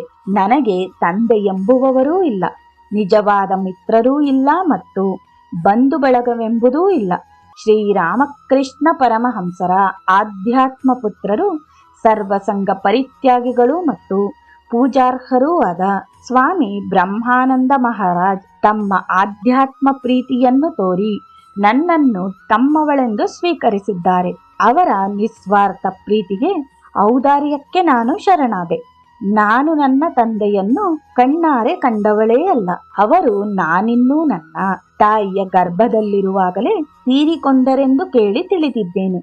ಈ ಮಹಾರಾಜ್ ಅವರಿಂದ ತಂದೆಯ ಪ್ರೀತಿಯನ್ನು ಅಪಾರವಾಗಿ ಪಡೆದೆ. ನನಗೆ ಈಗ ತುಂಬಿ ಬರುವ ಕಣ್ಣೀರನ್ನು ತಡೆದುಕೊಳ್ಳಲಾಗಲಿಲ್ಲ. ನನ್ನೊಳಗೆ ತುಂಬಿಕೊಂಡಿದ್ದ ದುಃಖವೆಲ್ಲ ಈಗ ಕಂಬನಿಯ ರೂಪದಲ್ಲಿ ಹೊರಬರುತ್ತಿದೆ. ನನಗೆ ಅನ್ನಿಸುತ್ತಿದೆ, ನಾನೀಗ ಒಬ್ಬ ಮಹಾತ್ಮನನ್ನು ಆಶ್ರಯಿಸಿದ್ದೇನೆಂದು. ಅವರು ನನ್ನನ್ನು ಅಸ್ಪೃಶ್ಯಳು, ತಿರಸ್ಕರಣೀಯಳು ಮತ್ತು ಪತಿತಳು ಎಂದು ತಿಳಿಯುವವರಲ್ಲ. ನಾನು ಮಹಾರಾಜವರ ಮಗಳು. ಅವರು ಹೀಗೆಂದು ಹೇಳುತ್ತಾ ಸಮಾಧಾನ ಪಡಿಸಿದರು. ಮಗಳೇ, ನೀನು ಶ್ರೀರಾಮಕೃಷ್ಣರನ್ನು ನೆನೆ. ಹೆದರಿಕೆ ಬೇಡ. ಶ್ರೀರಾಮಕೃಷ್ಣರು ಅವತರಿಸಿದ್ದೇ ಪತಿತೋದ್ಧಾರ ಮಾಡಲೆಂದು. ಅವರ ಹೆಸರನ್ನು ಸ್ಮರಿಸಿ ಜಪಿಸು. ಆಧ್ಯಾತ್ಮ ಜೀವನವೆಂಬುದು ಆರಂಭದಲ್ಲಿ ಕಷ್ಟಕರವೇ, ಆದರೆ ಕ್ರಮೇಣ ಶ್ರೀರಾಮಕೃಷ್ಣರ ಅನುಗ್ರಹ ದೊರೆತು ಎಲ್ಲವೂ ಸುಲಲಿತವಾಗುತ್ತದೆ. ಇನ್ನು ಚಿಂತೆ ಬೇಡ. ನಿನಗೆ ಶಾಂತಿ ಮತ್ತು ದೈವಾನುಗ್ರಹವಾಗುತ್ತದೆ. ತನ್ನ ಗುರುಗಳ ಸಮೀಪವೇ ಇರಬೇಕೆಂದು ಬಯಸಿದ ತಾರಾ ಭುವನೇಶ್ವರದ ಪ್ರಸಿದ್ಧ ಲಿಂಗರಾಜ ಶಿವ ದೇವಾಲಯದ ಪಶ್ಚಿಮಕ್ಕೆ ಒಂದಿಷ್ಟು ಭೂಮಿಯನ್ನು ಕೊಂಡುಕೊಂಡಳು. ಆ ತುಂಡು ಭೂಮಿಯನ್ನು ನೋಡಲು ಮಹಾರಾಜ್ ಹೋದರು. ಧ್ಯಾನಾಸಕ್ತರಾಗಿ ಆ ಸ್ಥಳದಲ್ಲಿ ನಿಂತುಕೊಂಡು ಅವರು ಹೇಳಿದರು, ಈ ಸ್ಥಳ ಆಧ್ಯಾತ್ಮ ಸಾಧನೆಗೆ ಆಶ್ಚರ್ಯಕರವೆಂಬಂತೆ ಸೂಕ್ತವಾದುದು. ಹಾಗೆಯೇ ಈ ಭೂಮಿ ಪವಿತ್ರವಾದುದು ಮತ್ತು ಇದು ಪರಮೇಶ್ವರ ಶಿವನ ದೇವಾಲಯಕ್ಕೆ ಈಶಾನ್ಯ ದಿಕ್ಕಿನಲ್ಲಿದೆ. ಕೋಲ್ಕತ್ತಾದ ಉದ್ಬೋಧನ್ನಲ್ಲಿದ್ದ ಶ್ರೀ ಮಾತೆಯನ್ನು ತಾರಾ ಮತ್ತು ತಿನ್ಕಾರಿ ಕೆಲವೊಮ್ಮೆ ಸಂದರ್ಶಿಸುತ್ತಿದ್ದರು. ಆದರೆ ಅವರು ಶ್ರೀ ಮಾತೆಯ ಕೊಠಡಿಯೊಳಕ್ಕೆ ಪ್ರವೇಶ ಮಾಡುತ್ತಿರಲಿಲ್ಲ, ಏಕೆಂದರೆ ಶ್ರೀರಾಮಕೃಷ್ಣರ ಪೂಜಾ ಸ್ಥಳ ಇದ್ದುದು ಅಲ್ಲಿಯೇ. ಬಾಗಿಲ ಹೊರಗಡೆಯೇ ನಿಂತು ಶ್ರೀರಾಮಕೃಷ್ಣರಿಗೆ ಮತ್ತು ಶ್ರೀಮಾತೆಗೆ ತಲೆಬಾಗಿ ವಂದಿಸುತ್ತಿದ್ದರು.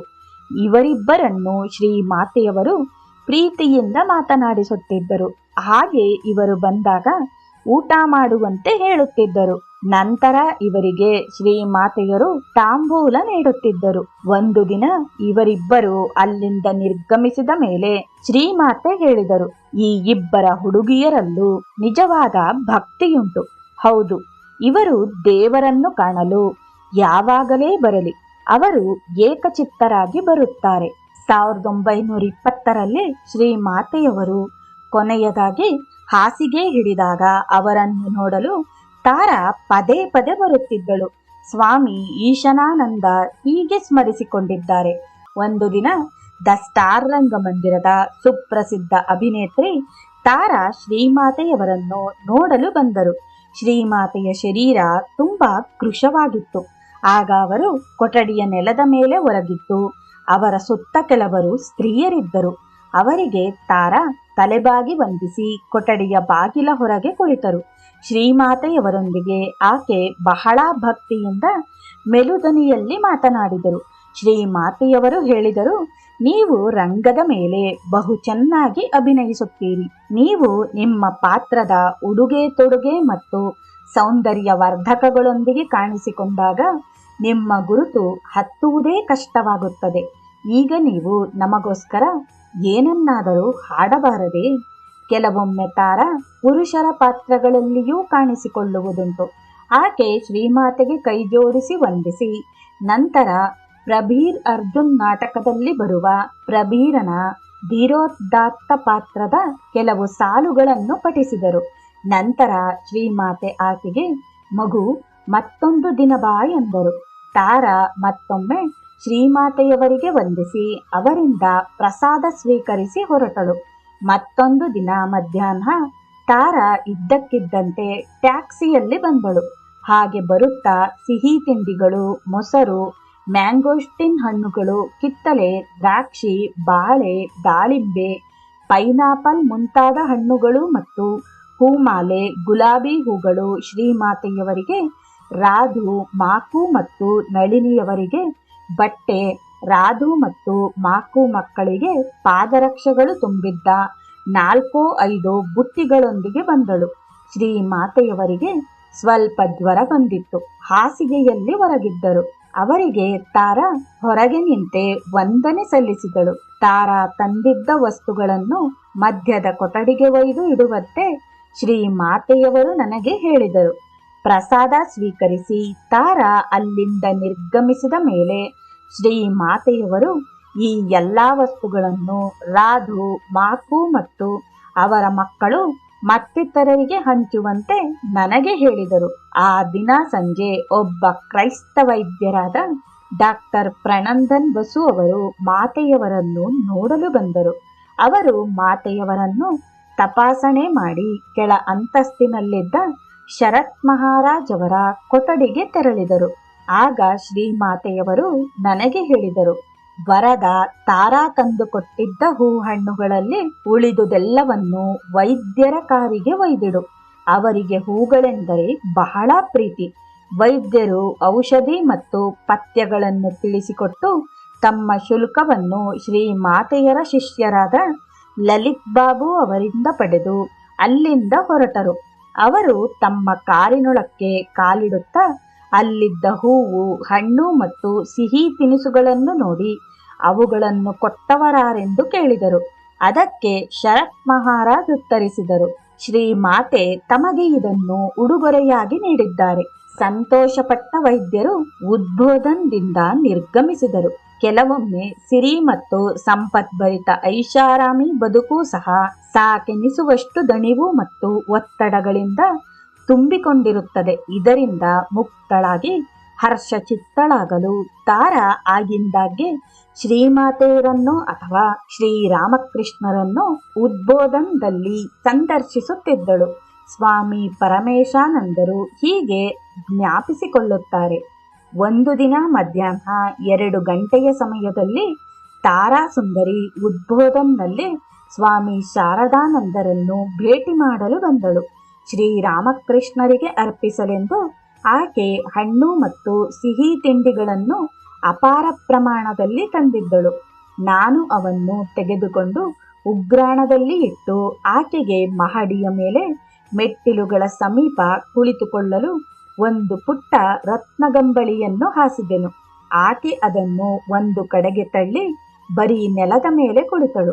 ಆಗ ಸ್ವಾಮಿ ಶಾರದಾನಂದರು ವಿಶ್ರಾಂತಿಯಲ್ಲಿದ್ದುದರಿಂದ ಆಕೆಗೆ ಸ್ವಲ್ಪ ಸಮಯ ಕಾಯಬೇಕೆಂದು ತಿಳಿಸಿದನು. ನಾನು ಗಿರೀಶ್ ಅವರ ಪ್ರಫುಲ್ಲ ನಾಟಕವನ್ನು ದ ಸ್ಟಾರ್ ರಂಗಮಂದಿರದಲ್ಲಿ ನೋಡಿದ್ದುದರಿಂದ ಆಕೆಯ ಅಭಿನಯವನ್ನು ಪ್ರಶಂಸಿಸಿದೆನು. ತಾರಾ, ಸ್ವಾಮಿ ಸ್ತ್ರೀಯರು ನಾಟಕಗಳಲ್ಲಿ ಅಭಿನಯಿಸುವುದನ್ನು ನೋಡಿ ಸಂತೋಷಪಟ್ಟಿರಿ ಎಂದು ನೀವು ಹೇಳುವುದನ್ನು ಕೇಳಿ ಸಂತೋಷವಾಗಿದೆ. ಅವರು ಹೇಗೆ ಅಭಿನಯಿಸುತ್ತಾರೆಂದರೆ ಪ್ರೇಕ್ಷಕರು ಅವರನ್ನು ದೇವತೆಗಳೆಂದೇ ಭಾವಿಸಿ ಸಂತೋಷ ಪಡುತ್ತಾರೆ. ನೀವಾದರೂ ತರುಣ ಸನ್ಯಾಸಿ, ನಿಮಗೆ ಅವರು ಎಂತಹ ಪಾಪಪೂರಿತ ಜೀವನ ಸಾಗಿಸುತ್ತಾರೆಂದು ತಿಳಿದಿರುವುದಿಲ್ಲ. ಹಾಗೆಯೇ ಅವರು ಅಭಿನಯಿಸುವಾಗ ಒಂದು ಕಣ್ಣಿನಿಂದ ಕಂಬನಿ, ಮತ್ತೊಂದರಿಂದ ಮಂದಹಾಸ ಚೆಲ್ಲುತ್ತಿರುತ್ತದೆ. ನಾನು ನಿಮಗೋಸ್ಕರ ನೀವೀಗ ಏನನ್ನಾದರೂ ಹಾಡಬಾರದೆ? ತಾರಾ ದುರಂತ ನಾಟಕವೊಂದರ ಕೆಲವು ಸಾಲುಗಳನ್ನು ಹಾಡಿ ತೋರಿಸಿದಳು. ಅವಳ ಕಣ್ಣುಗಳಿಂದ ಅಶ್ರು ಸುರಿಯತೊಡಗಿದವು. ಆಕೆಯ ಸೆರಗು ಒದ್ದೆಯೇ ಆಯಿತು. ಅನಂತರ ಆಕೆ ಗಿರೀಶ್ ಅವರ ಜನ ನಾಟಕದ ನಾಯಕ ಪಾತ್ರದ ಕೆಲವು ಸಾಲುಗಳನ್ನು ಹಾಡಿದರು. ಜನಾಳ ಮಗನನ್ನು ಅರ್ಜುನನು ಹತ್ಯೆಗೈದಾಗ ಆಕೆಯ ಹೃದಯ ಒಡೆದು ಚೂರು ಚೂರಾಗಿ ದುಃಖದ ಮಡುವಿನಲ್ಲಿ ಮುಳುಗಿದಂತೆ ಅಳುತ್ತಾಳೆ. ಅನಂತರ ಜನ ಇದಕ್ಕೆ ಪ್ರತೀಕಾರ ತೆಗೆದುಕೊಳ್ಳಬೇಕೆಂದು ಬಯಸುತ್ತಾಳೆ. ಗ್ರೀಕ್ ದೇವತೆ ನೆಮಿಸಿಸ್ ತರಹ ಆಕೆ ಗರ್ಜಿಸಿ ಗಹಗಹಿಸಿ ನಗತೊಡಗುತ್ತಾಳೆ. ಇಡೀ ರಂಗಮಂದಿರವೇ ಆಕೆಯ ನಗುವನ್ನು ಪ್ರತಿಧ್ವನಿಸುತ್ತದೆ. ಈ ರೀತಿಯಾಗಿ ತಾರಾ ಹೇಗೆ ನಟಿಯರು ಒಂದೇ ಸಮಯದಲ್ಲಿ ನಗಲು ಮತ್ತು ಅಳಲು ಸಮರ್ಥರಿದ್ದಾರೆಂದು ತೋರಿದರು. ಈ ಶಬ್ದವನ್ನು ಕೇಳಿಸಿಕೊಂಡು ಸ್ವಾಮಿ ಶಾರದಾನಂದರು ಎದ್ದು ಮುಖ ತೊಳೆದುಕೊಂಡು ಸಂದರ್ಶಕರನ್ನು ಬರಮಾಡಿಕೊಳ್ಳಲು ಸಿದ್ಧರಾದರು. ನಾನು ಅವರ ಕೊಠಡಿಗೆ ಪ್ರವೇಶ ಮಾಡಿದಾಗ ಅವರು ಕೇಳಿದರು, ಯಾರು ಬಂದಿದ್ದಾರೆ? ನಾನು ಅವರಿಗೆ ಅಭಿನೇತ್ರಿ ತಾರಾ ಬಂದಿದ್ದಾಳೆ ಎಂದು ತಿಳಿಸಿ ನಾನು ಆಕೆಯೊಂದಿಗೆ ನಡೆಸಿದ ಮಾತುಕತೆಯನ್ನು ವಿವರಿಸಿದೆನು. ಆಗ ಸ್ವಾಮಿಯವರು ನನಗೆ ಹೇಳಿದರು, ಒಳ್ಳೆಯದು, ನೀವೀಗ ಒಂದು ಅದ್ಭುತ ಪಾಠವನ್ನು ಆಕೆಯಿಂದ ಕಲಿತಿದ್ದೀರಿ. ನಂತರ ಅವರು ತಾರಾ ತಂದಿದ್ದ ಹಣ್ಣು ಹಂಪಲು ಮತ್ತು ಸಿಹಿ ತಿನಿಸುಗಳನ್ನು ಕಾಳಿ ದೇವಾಲಯಕ್ಕೆ ಕಳಿಸಿಕೊಡಲು ಹೇಳಿದರು. ನಂತರ ನಾನು ತಾರಾಳನ್ನು ಸ್ವಾಮಿ ಶಾರದಾನಂದರಲ್ಲಿಗೆ ಕರೆದೊಯ್ದೆನು. ಆಕೆ ಅವರಿಗೆ ತಲೆಬಾಗಿ ವಂದಿಸಿ ಕೊಠಡಿಯ ಬಾಗಿಲಿಗೆ ಹೊಸ್ತಿಲ ಸಮೀಪದಲ್ಲಿ ಕುಳಿತಳು. ಸ್ವಾಮಿ ಶಾರದಾನಂದರು ಸ್ತ್ರೀಯರಿಗೆ ಯಾವಾಗಲೂ ಬಾಗಿಲಿಗೆ ವಂದಿಸುವವರು. ಅವರು ಮಾತಿಗೆ ತೊಡಗಿದಾಗ ನಾನು ಅಲ್ಲಿಂದ ನಿರ್ಗಮಿಸಿದೆನು. 1921 ತಾರಾ ತಮ್ಮ ಅಭಿನಯ ವೃತ್ತಿಯನ್ನು ಉತ್ಸಾಹ ಮತ್ತು ಹುಮ್ಮಸ್ಸಿನಿಂದಲೇ ಮುಂದುವರಿಸಿದರು. ಆದರೆ 1922ರಲ್ಲಿ ಆಕೆಯ ಗುರುಗಳಾಗಿದ್ದ ಸ್ವಾಮಿ ಬ್ರಹ್ಮಾನಂದರು ದೈವಾಧೀನರಾದಾಗ ಆಕೆಯಲ್ಲಿ ವಿರಕ್ತಿಯುಂಟಾಯಿತು. ಭುವನೇಶ್ವರದಲ್ಲಿ ಒಂದು ಮನೆಯನ್ನು ಕಟ್ಟಿಕೊಂಡು ಅಲ್ಲಿ ವಿಶ್ರಾಂತಿ ಜೀವನ ನಡೆಸಲು ಆಕೆ ಆಲೋಚನೆ ಮಾಡಿದಳು. ನಂತರ ಆಕೆ ಅಭಿನಯದಲ್ಲಿ ತನಗಿದ್ದ ಆಸಕ್ತಿಯನ್ನು ಕಳೆದುಕೊಂಡು ಖಿನ್ನತೆಯಿಂದ ಅಂತರ್ಮುಖಳಾದಳು. ಆಕೆಯ ಸ್ಥಿತಿಯನ್ನು ಕೇಳಿ ತಿಳಿದುಕೊಂಡ ಸ್ವಾಮಿ ಶಿವಾನಂದ ಅವರು ಆಕೆಯನ್ನು ಬೇಲೂರು ಮಠಕ್ಕೆ ಕರೆಸಿಕೊಂಡರು. ಬ್ರಹ್ಮಾನಂದ ಮಹಾರಾಜರಿಗಾಗಿ ಆಕೆ ಬಹಳವಾಗಿ ರೋಧಿಸಿದಳು. ಆಕೆಯನ್ನು ಶಿವಾನಂದ ಅವರು ಸಮಾಧಾನ ಪಡಿಸಿದರು. ಅವರು ಮಹಾರಾಜರ ನೆನಪಿಗಾಗಿ ಆಕೆಯು ತನಗೆ ಸೇರಿದ್ದ ಭೂಮಿಯಲ್ಲಿ ಒಂದು ದೇವಾಲಯ ಕಟ್ಟಿಸುವಂತೆ ಸಲಹೆ ಮಾಡಿದರು. ಸ್ವಾಮಿಯವರ ಸಲಹೆಯನ್ನು ತಾರಾ ಕಾರ್ಯರೂಪಕ್ಕೆ ತಂದಳು. ಆ ದೇವಾಲಯವನ್ನು ಅಪರೇಶ್ ರಾಖಾಲ್ ಕುಂಜ ಎಂದು ನಾಮಕರಣ ಮಾಡಿದರು. ಸ್ವಾಮಿ ಬ್ರಹ್ಮಾನಂದ ಅವರ ಪೂರ್ವಾಶ್ರಮದ ಹೆಸರು ರಾಖಾಲ್ ಎಂದು ಮತ್ತು ಕುಂಜ ಎಂದರೆ ತೋಟದ ದೇವಾಲಯ.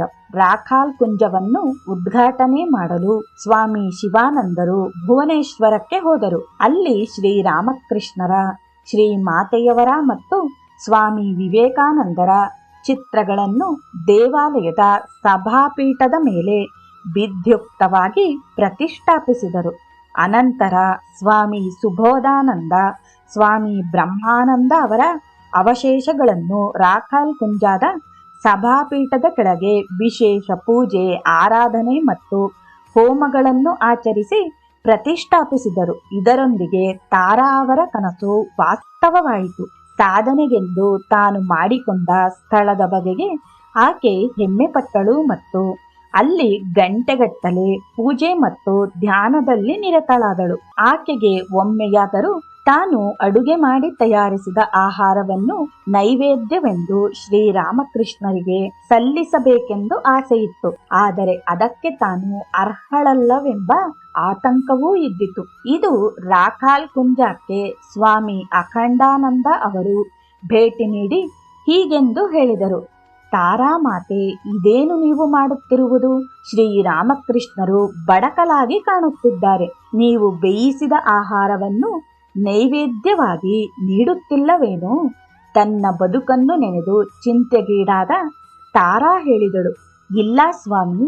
ಆಕೆಗೆ ಸ್ವಾಮಿ ಅಖಂಡಾನಂದರು ಸಲಹೆ ನೀಡಿದರು, ಶ್ರೀರಾಮಕೃಷ್ಣರಿಗೆ ಪ್ರತಿದಿನ ಬೇಯಿಸಿದ ಆಹಾರವನ್ನು ಮತ್ತು ಹಾಲನ್ನು ನೈವೇದ್ಯವಾಗಿ ನೀಡಬೇಕು ಎಂದು ಶ್ರೀರಾಮಕೃಷ್ಣರ ಶಿಷ್ಯರಾದ ಅಖಂಡಾನಂದರ ಸಲಹೆಯನ್ನು ಕೇಳಿ ತಾರಾಳ ಕಣ್ಣುಗಳಲ್ಲಿ ಕಂಬನಿ ಮಿಡಿಯಿತು.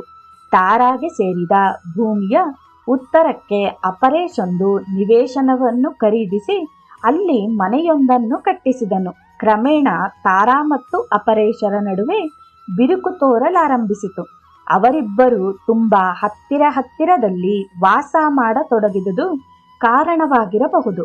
1924ರಲ್ಲಿ ಅವರ ಮಗ ನಿರ್ಮಲ್ ತನ್ನ 16ನೇ ವಯಸ್ಸಿನಲ್ಲಿ ವಿಧಿವಶನಾದನು. ತಾಯಿಯ ಕಲಾವಂತಿಕೆ ಮತ್ತು ದೈವಭಕ್ತಿಯ ಗುಣಗಳು ಈ ಬಾಲಕನಲ್ಲಿ ಚೆನ್ನಾಗಿ ವ್ಯಕ್ತವಾಗಿದುದರಿಂದ ಅವನನ್ನು ತಂದೆಯ ರಂಗಮಂದಿರದ ಒಡೆತನ ಇತ್ಯಾದಿಗಳಿಗೆ ಉತ್ತರಾಧಿಕಾರಿಯಾಗಲೆಂಬ ಭಾವನೆಯಿಂದ ಬೆಳೆಸಿದ್ದರು. ತಾರಾ ಮತ್ತು ಅಪರೇಶ್ ಇಬ್ಬರು ತುಂಬಾ ದುಃಖಿಗಳಾದರು. ತಾರಾ ಕೋಲ್ಕತ್ತೆಗೆ ವಾಪಸ್ಸಾದಳು. ಇದರೊಂದಿಗೆ ಅವರಿಬ್ಬರ ನಡುವೆ ಸಂಬಂಧ ಸಂಪೂರ್ಣವಾಗಿ ಕಳಚಿಬಿದ್ದಿತು. 1934ರಲ್ಲಿ ಅಪರೇಶ್ ಮರಣ ಹೊಂದಿದನು. ಒಂದು ಪ್ರಸಿದ್ಧ ಹೇಳಿಕೆಯುಂಟು: ಹಳತಾದುದೆಲ್ಲವೂ ಹೊಸತರ ಆಗಮನಕ್ಕೆ ತಲೆಬಾಗಿ ದಾರಿ ಮಾಡಿಕೊಡುತ್ತದೆ. ಬಂಗಾಳದ ನಾಟಕ ಜಗತ್ತಿನಲ್ಲಿ ಗಿರೀಶಕ್ಕೆ ಮುಕ್ತಾಯಗೊಂಡು ಮತ್ತೊಂದು ಯುಗ ಆರಂಭವಾಯಿತು. ತಾರಾ ಈ ಎರಡೂ ಯುಗಗಳ ನಡುವಿನ ಕೊಂಡಿಯಾದಳು. ಈ ಅವಧಿಯಲ್ಲಿ ಒಂದು ಪ್ರಮುಖವಾದ ಘಟನೆ ಸಂಭವಿಸಿತು. 1925ರ ಜೂನ್ ತಿಂಗಳಿನಲ್ಲಿ ಆ ಯುಗದ ಪ್ರಸಿದ್ಧ ನಟನಾದ ಶಿಖರ್ ಕುಮಾರ್ ಬಾದುರಿಯು ದ ಮನಮೋಹನ್ ಥಿಯೇಟರ್ನಲ್ಲಿ ಅಭಿನಯಿಸಲಿದ್ದ ಜನ ನಾಟಕದಲ್ಲಿ ಅಭಿನಯಿಸುವಂತೆ ತಾರಾಗೆ ಆಹ್ವಾನವಿತ್ತನು. ಅವನು ಆ ನಾಟಕದಲ್ಲಿ ಪ್ರಬೀರ್ನ ಪಾತ್ರ ಮಾಡಲಿದ್ದನು. ಆಗ ತಾರಾಗೆ 47 ವರ್ಷ ವಯಸ್ಸು. ಆಕೆಗೆ 3 ವರ್ಷಗಳಿಂದ ರಂಗಭೂಮಿಯ ಸಂಬಂಧವಿರಲಿಲ್ಲ. ಆದರೂ ಆಕೆ ಆಗ ಅಭಿನಯಿಸಿ ತನ್ನ ಪ್ರತಿಭೆ ಮತ್ತು ಕಲಾವಂತಿಕೆಗಳಿಂದ ಪ್ರೇಕ್ಷಕರ ಮನಸ್ಸಿನ ಮೇಲೆ ತೀವ್ರವಾದ ಪರಿಣಾಮವನ್ನುಂಟು ಮಾಡಿದಳು. ಆಕೆ ಮತ್ತೆ ಏಕೆ ರಂಗಭೂಮಿಗೆ ಹಿಂದಿರುಗಿದಳು? ಪ್ರಾಯಶಃ ಈ ಮೂಲಕ ಮರಣ ಹೊಂದಿದ ತನ್ನ ಪುತ್ರನ ದುಃಖವನ್ನು ಮರೆಯಲಿರಬಹುದು, ಅಥವಾ ಅಭಿನಯ ಸಂಪ್ರದಾಯವನ್ನು ಹಳೆಯದರಿಂದ ಹೊಸತಕ್ಕೆ ಹಸ್ತಾಂತರ ಮಾಡುವ ಅಗತ್ಯದ ಕಾರಣವೂ ಇರಬಹುದು. 1933ರವರೆಗೆ ತಾರಾ ಆಗೊಮ್ಮೆ ಈಗೊಮ್ಮೆ ಅಭಿನಯಿಸುವುದು ಮುಂದುವರಿದೇ ಇತ್ತು.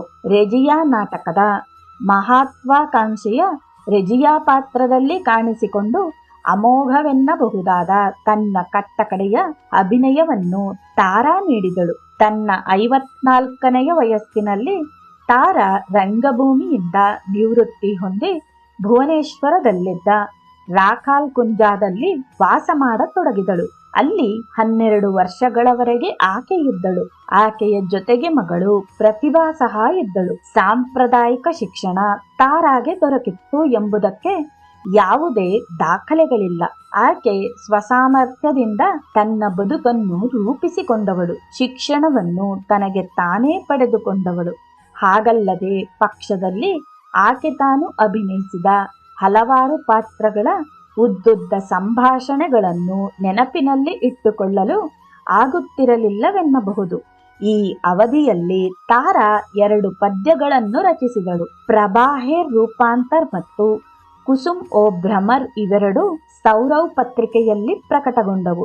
ದೇವಾಲಯದಲ್ಲಿ ತಾರಾ ಹಲವು ಗಂಟೆಗಳನ್ನೇ ಕಳೆಯುತ್ತಿದ್ದಳು ಮತ್ತು ಆಕೆಯ ಪೂಜಾ ವಿಧಾನವು ವಿಶೇಷವೇ. ಆಕೆಗೆ ಅಪರೂಪವೆನ್ನಬಹುದಾದ ಏಕಾಗ್ರತೆ ಇತ್ತು. ಅದು ಎಷ್ಟು ತೀವ್ರವಾದದ್ದೆಂದರೆ ಒಂದು ದಿನ ಆಕೆಯ ಮನೆಯ ಹಸು ಕಟ್ಟುವ ಕೊಟ್ಟಿಗೆಯಲ್ಲಿ ಬೆಂಕಿ ಹತ್ತಿಕೊಂಡದ್ದು ಆಕೆಗೆ ಗೊತ್ತಾಗಲಿಲ್ಲ. ನೆರೆಮನೆಯವರು ಅದನ್ನು ಆರಿಸಲು ಪ್ರಯತ್ನಿಸಿ ಆಕೆಯನ್ನು ಕೂಗಿ ಕರೆದರೂ ಆಕೆ ತನ್ನ ಧ್ಯಾನದ ನಡುವೆ ಎದ್ದು ಬರಲು ಸಾಧ್ಯವಾಗಲಿಲ್ಲ. ಮತ್ತೊಂದು ದಿನ ಮಧ್ಯಾಹ್ನದ ವೇಳೆ ಸ್ವಾಮಿ ಸುಬೋಧಾನಂದರು ರಾಖಾಲ್ ಕುಂಜಕ್ಕೆ ಹೋಗಿ ನೋಡಿದಾಗ ಅಲ್ಲಿ ಯಾರೊಬ್ಬರು ಅವರ ಕಣ್ಣಿಗೆ ಬೀಳಲಿಲ್ಲ. ದೇವಾಲಯದ ಬಾಗಿಲು ಮತ್ತು ಕಿಟಕಿಗಳು ಮುಚ್ಚಿದಂತೆ ಕಾಣಬಂದು ಒಂದು ಕಿಟಕಿಯ ಬಾಗಿಲಷ್ಟೇ ಸ್ವಲ್ಪ ತೆರೆದಿದ್ದುದು ಕಂಡುಬಂದಿತು. ಅವರು ಅದರ ಮೂಲಕ ಒಳಗೆ ನೋಡಿದರೆ ಶ್ರೀರಾಮಕೃಷ್ಣರ ಚಿತ್ರಪಟದ ಮುಂದೆ ತಾರಾ ನರ್ತನ ಮಾಡುತ್ತಿರುವುದು ಕಾಣಬಂದಿತು. ಆ ಸಮಯದಲ್ಲಿ ಆಕೆಗೆ ಹೊರ ಜಗತ್ತಿನ ಪರಿವೆಯೇ ಇರಲಿಲ್ಲ. ಆಕೆ ಪ್ರೇಕ್ಷಕರಿಗೆ ಹೇಗೆ ತನ್ನ ಅಭಿನಯದಿಂದ ಸಂತೋಷ ನೀಡುತ್ತಿದ್ದಳೋ ಅದೇ ರೀತಿ ಶ್ರೀರಾಮಕೃಷ್ಣರನ್ನು ಅಭಿನಯ ನರ್ತನಗಳಿಂದ ಪೂಜಿಸುತ್ತಿದ್ದಳು. ಆಕೆಯ ಈ ಬಗೆಯ ಆಧ್ಯಾತ್ಮ ಸಾಧನೆಗೆ ಅಡ್ಡಿ ಬರದೆ ಸ್ವಾಮಿ ಸುಬೋಧಾನಂದ ಅವರು ಆಶ್ರಮಕ್ಕೆ ಹಿಂತಿರುಗಿದರು. ಈ ಜಗನ್ನಾಟಕ ರಂಗದಿಂದ ಅಂತಿಮವಾಗಿ ನಿರ್ಗಮಿಸುವ ಸಮಯ ತಾರಾಗೆ ಬಂದೇ ಬಿಟ್ಟಿತು. ಆಕೆ ಜಗತ್ತಿನೊಂದಿಗೆ ಇದ್ದ ತನ್ನ ಎಲ್ಲ ಸಂಪರ್ಕ ಮತ್ತು ಸಂಬಂಧಗಳನ್ನು ಕಡಿದುಕೊಂಡು ಮತ್ತು ತನ್ನ ಅಭಿನಯಕ್ಕೆ ದೊರಕಿದ್ದ ಎಲ್ಲ ಸ್ಮರಣಿಕೆಗಳನ್ನು ಸುಟ್ಟು ಹಾಕಿ ಹೊರಡಲು ಸಿದ್ಧಳಾಗೇ ಬಿಟ್ಟಳು. ಶಾಸ್ತ್ರದ ಮಾತು ಹೀಗಿದೆ: ವೈರಾಗ್ಯಂ ಏವ ಅಭಯಂ. ವಿರಕ್ತಿಯೊಂದೇ ಮನುಷ್ಯನನ್ನು ಭಯರಹಿತನನ್ನಾಗಿ ಮಾಡುತ್ತದೆ. ಹೀಗೆ ಭಯದಿಂದ ಮುಕ್ತಳಾಗಿದ್ದ ತಾರ ತನ್ನ ಪರಮಾರಾಧ್ಯ ಶ್ರೀರಾಮಕೃಷ್ಣರಿಂದ ಬರುವ ಕರೆಗಾಗಿ ಕಾಯುತ್ತಿದ್ದಳು. ಆಕೆ ಗಂಭೀರವಾದ ಕಾಯಿಲೆಗೆ ತುತ್ತಾದಾಗ ಭುವನೇಶ್ವರದ ಸ್ವಾಮಿ ಗೋವಿಂದಾನಂದ ಅವರು ಆಕೆಯನ್ನು ಔಷಧೋಪಚಾರಕ್ಕೆ ಕೋಲ್ಕತ್ತೆಗೆ ಕರೆದೊಯ್ಯಲು ಸಲಹೆ ನೀಡಿದರು. ಆಗ ಆಕೆ ತನ್ನ ಮಗಳ ಜೊತೆಯಲ್ಲಿ ಕೋಲ್ಕತ್ತೆಗೆ ಹೊರಟಳು. ಶಿಶಿರ್ ಕುಮಾರ್ ಬಾದುರಿಯವರು ಆಕೆಯ ಔಷಧೋಪಚಾರ ಇತ್ಯಾದಿಗಳಿಗೆ ಏನೆಲ್ಲ ವ್ಯವಸ್ಥೆ ಮಾಡಿ ಆಕೆಯನ್ನು ಉಳಿಸಿಕೊಳ್ಳಲು ಸರ್ವ ಪ್ರಯತ್ನ ಮಾಡಿದರು. ಆದರೆ ಆಕೆ ಮುಂದಿನ 1 ವಾರದೊಳಗೆ ತೀರಿಕೊಂಡಳು.